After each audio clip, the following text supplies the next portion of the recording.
Hi, I'm Dr. Simon Walker. I'm a military historian and an occupational health suicidologist at the University of Glasgow. And I've been asked to talk a little bit about why we do Remembrance every year. So, I'm going to start off with a wee video. I knew a simple soldier boy who grinned at life in empty joy, slept soundly through the lonesome dark, and whistled with the early lark. In winter trenches cowed and glum, with crumps and lice and lack of rum, he put a bullet through his brain. No one spoke of him again. You smug-faced crowds with kindling eye, who cheer when soldier lads mark by, sneak home and pray you'll never know the hell where youth and laughter go.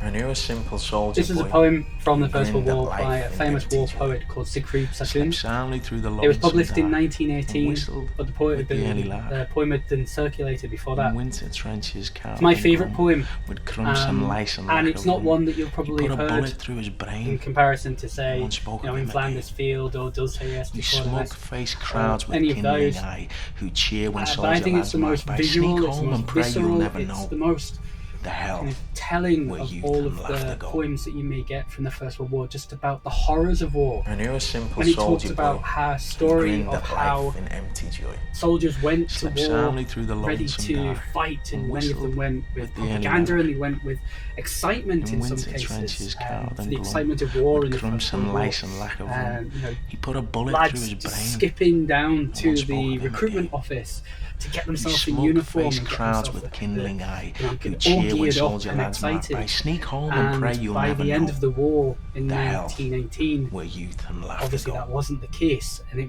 wasn't a great adventure. I knew a It simple was a soldier horrific boy experience. who grinned at life in empty joy.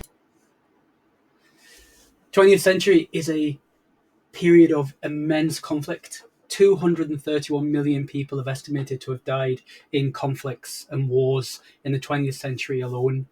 And the Scottish National War Memorial commemorates, well, you can see on the screen, hopefully, 135,000 Scottish casualties in the First World War, and on to the Second World War and conflicts today. One of the reasons that we do Remembrance is so we can be aware of these sacrifices of these individuals, and not just the Scottish ones or the British ones, but the global ones, and those deaths and casualties that have been caused by war or are as a result of war, both in the past and today.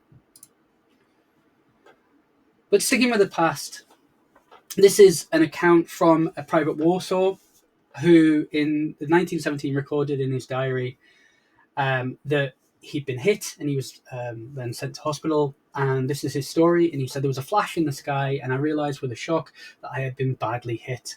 My right arm jumped up on its own and then flopped down. I felt as if my left arm and part of my chest had been blown clear away. My first thought was, blow me. I never thought I should get killed. A feeling of nothing but surprise. And then I thought of home before I lost consciousness. So one of my favourite quotes, and I used it in my own book and in my own work because it shows that many of the lads who went to war in 1914, 1915, they didn't think that they were going to die. They didn't think that they were going to get hurt. And in a lot of cases, death came as a shock. After 1915, 1916, and battles like the Somme, obviously that shock more proved to be something to be afraid of. But in the Second World War, you get a similar story, but not with the trenches. In the Second World War, one of the things you get are POW camps, prisoner of war camps, particularly more in the Second World War, although there are some in the First World War. And this is a story from Alistair Urquhart, who is a Gordon Highlander in World War II. And I won't read it all to you, but as you can see on the screen, it talks about his experience as a POW, having been captured by the Japanese, and how he was beaten and punished, and his friends were, some of them were even killed for daring to ask questions. And this is yet another side of war, in that it's important to remember the consequences of these actions. It isn't just bombs and bullets, but it's humans and civilians and prisoners. And that's why we do Remembrance. The poppy was taken on as a symbol of remembrance around the end of the First World War, and it was originally picked up by John McCrae's poem in Flanders Fields, having noticed that the churning of the soil allowed the poppies to grow.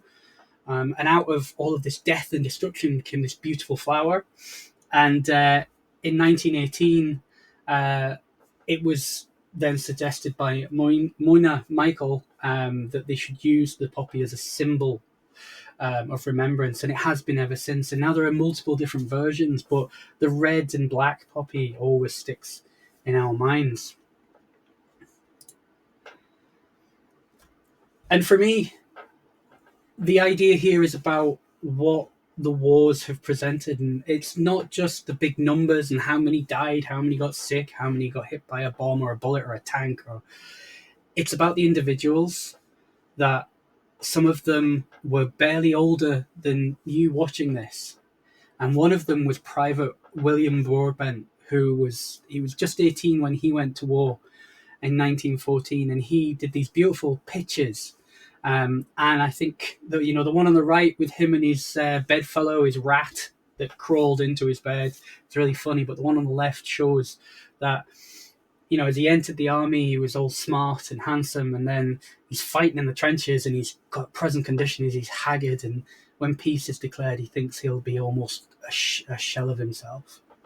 And that's why I would say, as a historian, we do remembrance. It's to remember all that's lost, all that was gained, and all that was sacrificed. Thanks for listening.